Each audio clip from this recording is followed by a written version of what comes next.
Asking. Is that a threat, Rodney? Nikki, I need this. Fuck you. Yeah, that voice you heard in that clip is the one of an Academy Award-winning actor. DB, can you do the honors for me real quick? Of course, we'll get to the movie in a second, but first let's go through the history from his cameo in Coming to America, getting a haircut at Mighty Sharp. He's out the room. He's out the room. Get the hell out of here with this bullshit. Is this where the interview's going? Is this what we gonna do? Get with it. He had another cameo in Blown Away. That's right. With Tommy that's Lee right, I Jones did, yeah. and Forrest Whitaker. He was also in one of my favorites, of course, Boys in the Hood, with everybody from Lawrence Give me the Fishburne gun, to Trey. Ice Cube. Yeah, the famous scene. I can't take I can't take this shit. You know how many memes have been out with that? I'm waiting for him to get to radio because that's usually the one they say. when I'm drunk. Radio is the one that is like the most popular meme I think of all time. Yeah. Really? The shopping cart and like rolling down the road.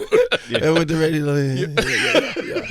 You ain't gonna Men of Honor. Okay. You know, you did a lot of military movies, which we have a game for later on. We'll get to in a second. But right now, you're here to talk about your directorial debut that you also wrote and you're starring in as Rodney Jones.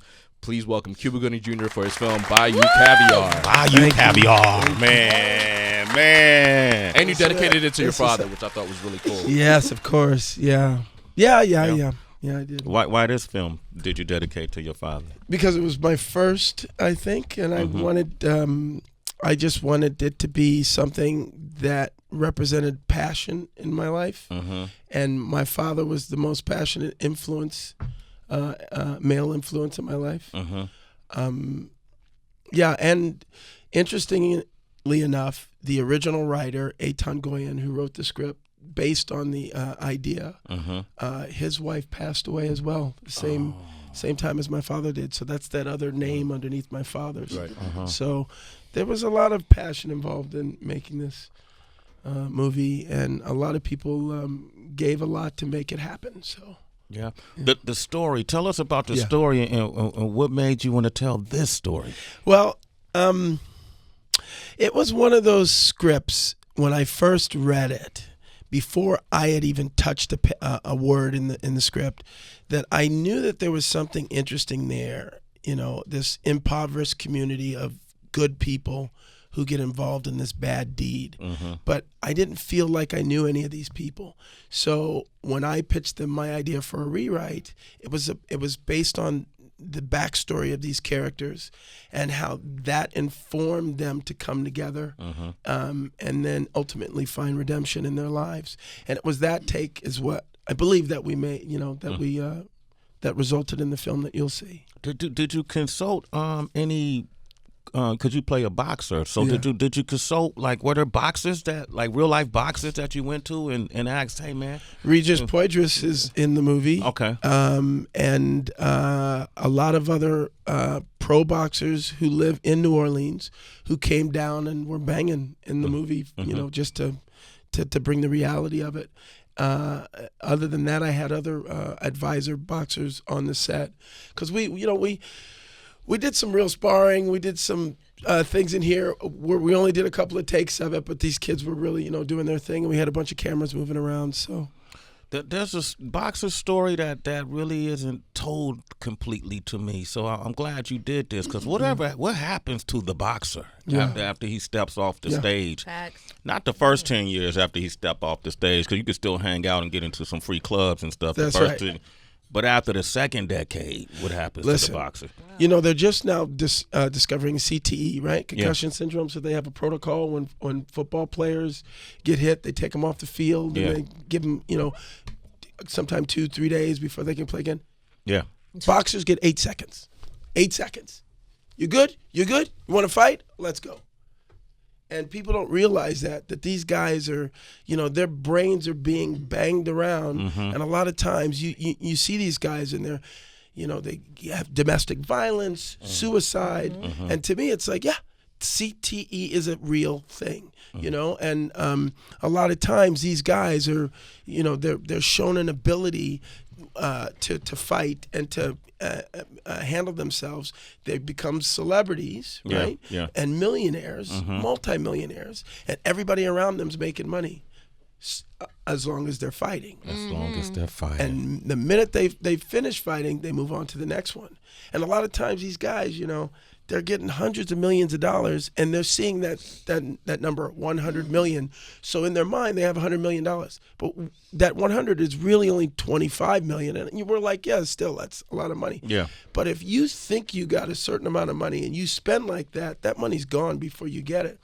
And I was talking to this one trader, and he told me, you remember Diego Corrales? Yes, right? Diego You remember Corrales. that big fight? Okay, Yeah. one of his cornermen, who handled a lot of other boxers, he said he had this one famous boxer that was in a major bout, won by decision, and he said he walked into the dressing room, and then the IRS was just waiting. For him, Took right? his check. What? And took In his the check. Took in the dressing room, they took his check. So here They took the whole check? in the motherfucking dressing room. Really? That's right. So Wow. let's say he made $10, $20 million, boom, all gone, because he owed the government money. So here you just got your ass kicked for 12 rounds. You get the decision, and you basically did it for free. Well, at least you paid your debt. Yeah. you know. By the way, maybe not all of it. Maybe not all of it. Good point. Cuba Gooding Jr. is here, man. Looking like he ready to do a 1990 into a crawl, into a freeze pose. Have to be. Look at him. When I see Cuba, I see hip hop. I know what y'all see. I see hip hop. But you mentioned hip hop and music, obviously, and Cuba. You mentioned your father, and we had Damon Wayans Jr. here yesterday. Wow. And we were talking about generation. families, like, and just this generational. Your brother Omar, your That's dad, right. obviously, and yourself. What is it like? Because for us, we're like the black sheep in all our family. We have no people in our family that had the arts with them, or my dad wasn't a singer, my mom wasn't an actress. Right. When you grow up like that, is it different? Like, are you just hanging around stages and hanging around studios, and then like, how is it? Is it different for you growing up? Yeah, it's a little different. You get this confidence that you're destined for greatness because of your father. It's like if my dad was a plumber, I'd know that I could fix a toilet, right? But he's not. He took us to Disneyland after they closed it down and let the Jacksons and the Goodings and all these people go on the rides, because that's what they did for the celebrities. That's how I remember my first experience at Disneyland. Going from ride to ride because they shut it down for the celebrities to go on the rides. They did it all the time. So I look at my sons, Mason Cuba Gooding, Spencer James Gooding, as my new and improved models, because now they have my experiences and now they take it to the next level. And Mason just did a stint on Ballers with Dwayne "The Rock" Johnson. Did he really? Mason get money now? That's right. He's Mason get money now? That's right. Okay. Rent is due, nigga. Rent is due. Cuba waiting for him in the locker room. That's right. That's right. That's right. Cuba, I still can't get over your magnificent performance as OJ. Oh. Like, sincerely. And I'm No wondering, pun intended. Yeah, exactly. Well, we know the truth now, don't we, baby? but I'm wondering, since he's a free man out Yeah. in the public, did he ever reach out to you to speak about, critique your performance, anything? Was Well, there an interaction? When I see you, nigga. when it first dropped and it was starting to get heat, the limited series getting heat, he did an interview from jail and said that he thought my head wasn't big enough to play him. That's what he said. That was his critique. Like, I hear you, but whatever. I mean, it is what it is. It's like I am not trying to, in any role, convince you that that's that person. Right. I'm trying to convince you of a truth, of a reality in the story. And if we can find the truth of the moment, whatever that is, emotionally for that character, then I feel like I'm doing my job. And the biggest compliment I got, or I still get, is when people say, I saw the People vs. OJ, and I forgot when I saw a picture of the real OJ, and I said, that's not what he looks like. Wow. So that's my job, is to make you forget. With all the research you had to do for that role, man, did you draw any personal conclusions on what you think happened in terms of? Oh, he's guilty for a lot of stuff. Yeah. But it was. It's so funny. You learn, especially when you're researching that time period in America, not just him and his culpability, but it's the temperature in Los Angeles at the time. we're talking 1992. The music was dictating.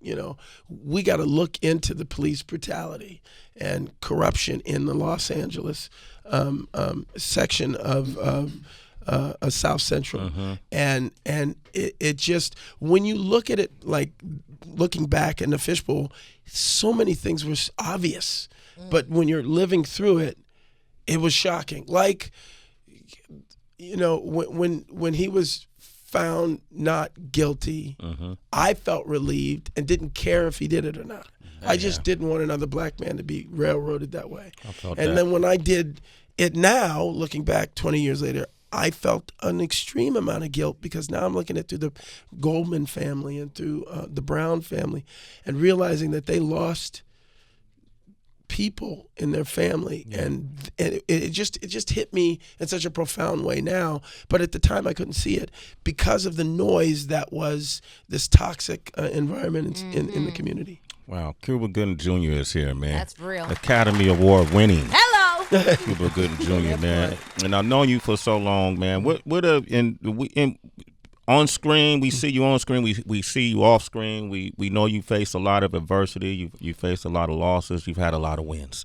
What's kept you motivated even in the hardest times? Like, what's been some of the biggest hurdles you faced and how you got through them? Because I know it's God's will. I'm where I'm supposed to be. I mean, if you look back on my career, if you look at, say, Trey, Boys in the Hood, young kid getting out of the ghetto and then going to college. I was a young break dancer who got a lead in a film and then became the hot commodity in Hollywood. Then you look at Jerry Maguire. I was an ex-hot football player who had a lull in his career, and then he got the big contract. And with that movie, I won the Oscar. And it having been 4 or 5 years since I was hot in Hollywood, got super hot after the Oscar win. And then you look at the OJ thing, like we're talking about. I lived in that community where the murders happened while I was filming that series. I have a young daughter that was Sydney's age. I was just separated from my wife. We had an instance where I went to a dance rehearsal and I didn't have tickets. And so instead of getting mad, I just said it's about my daughter. But as we know, that day OJ got mad, yelled at her, and then they found the bodies that night. So there's these God connections to the roles that are important in my career.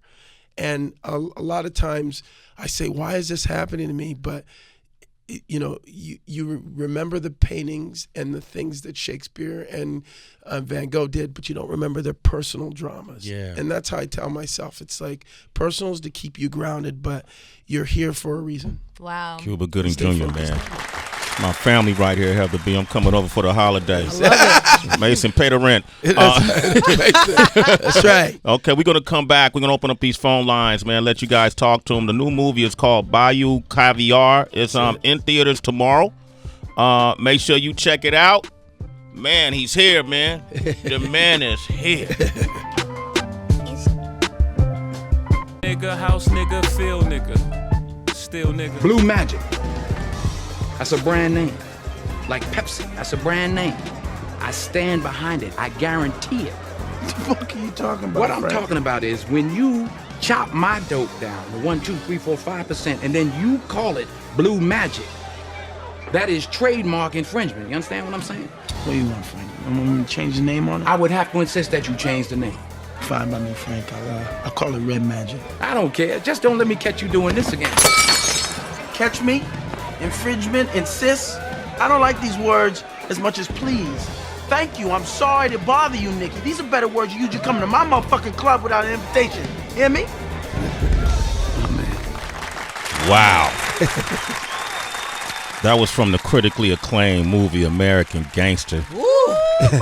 Jay did the soundtrack on that too. Jay-Z did do the soundtrack on that. Killed it. And that was the scene between probably two of the most revered actors, male actors, black male actors, definitely of our generation.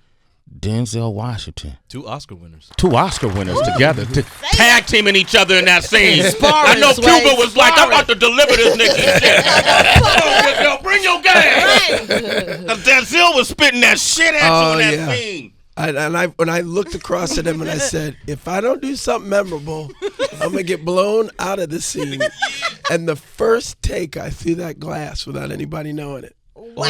And I thought, well, that's probably too much. And Ridley Scott said, let's go again and get him a fake glass. He's doing that every take. Oh. And when you threw the glass, what did Denzel do? I know he's in He character. jumped a little and he laughed like,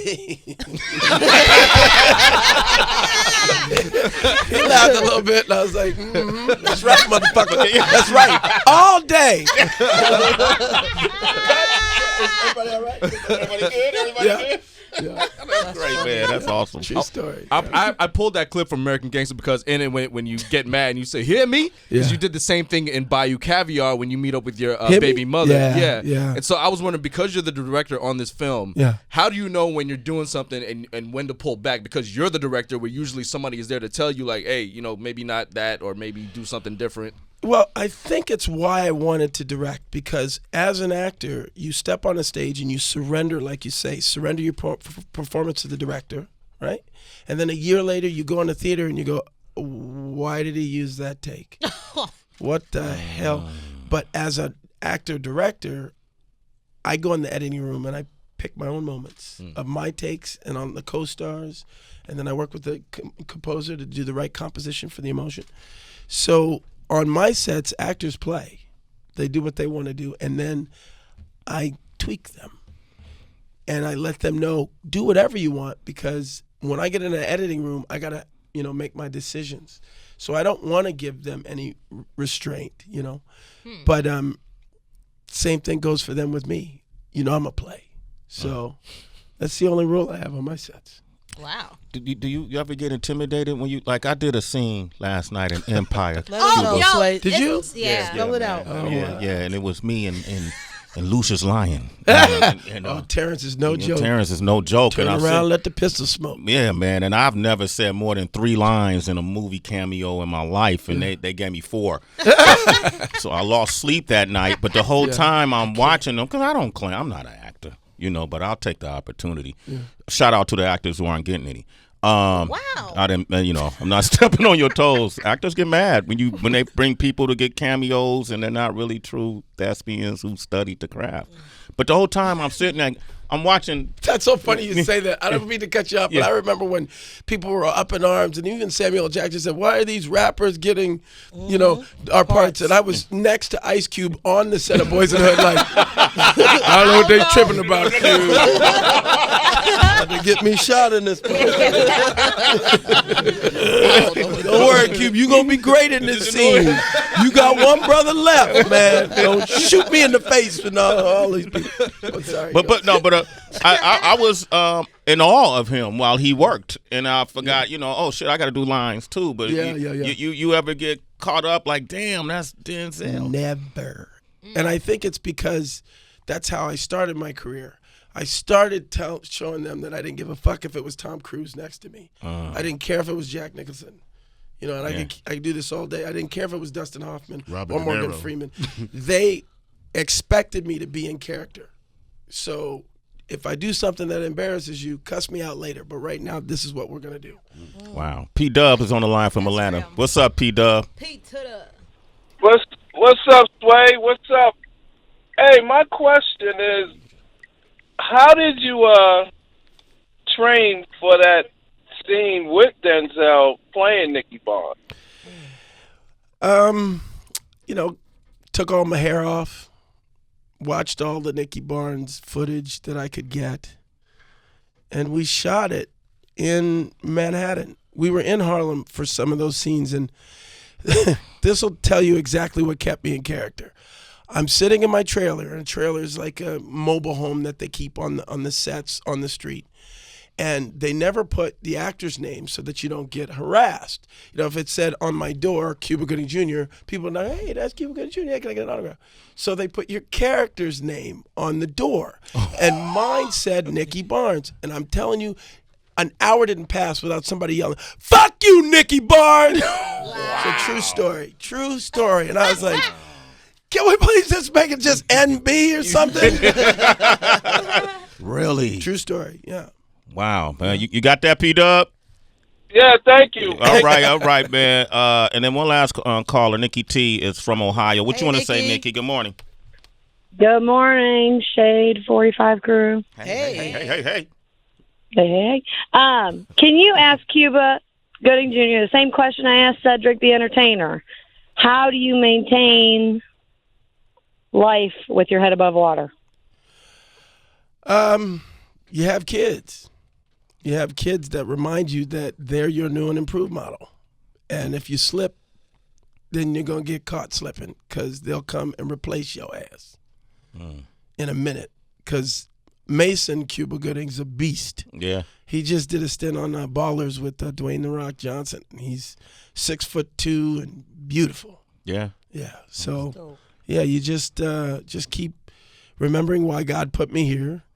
And I believe that now it's to direct. And if I relax too much, the next two Goodings, Spencer Gooding, even my daughter, Piper Gooding, they'll come and replace your ass. Okay. Your kids got cool names. Hell, I love Piper that. Gooding. Yeah. Damn. That's good. I bet all the kids know Piper. You know, hey, Piper, that's Piper. You got a picture of Piper? Oh, she's gorgeous. Yes, Piper. How old is Piper? She'll be next week 13, going on 30. 13. Wow. And this your only daughter? Yeah. Oh. Why, you know something I know? Well, I'm not saying that. No, because I remember my daughter turned 13. And I know. Everybody yeah. tells me I know. Well, that's why she lives with me. Yeah. No. Now's the time you got to stay right next to her. I know. Tell her the truth, man. That's right. Tell her what we really talk about. Like him and I would hang out at different clubs, find ourselves in different. What do men really say? That's right. You know what is really in our minds. That's right. Don't spare any words. In fact, with my daughter, when I would talk to her, I took it to an extreme. From being from Oakland, I would take it. I would use the most vulgar words sometimes to tell her how we think. What to be on the lookout for. Be on alert. Be next to her. Tell Piper I'm her uncle. There you go. There you go. Piper, you call me anytime, okay? Cuba Gooding Jr., man. Hey, bro, love you, man. Appreciate Love you. you more. Bayou Caviar is in theaters tomorrow. Nice. Stepping on the stage October 6th with in Chicago playing Billy Flynn. Really? Mm-hmm. That's dope. I'm there at the Ambassador Theater from October 6th to November 17th, so come see me sing. We got to go see that? Yeah. Billy Flynn. You're doing legendary work, brother. We appreciate you, man. Make sure y'all check out this movie up next. Who we got, DB? David Boreanaz. Sway in the morning. Hey.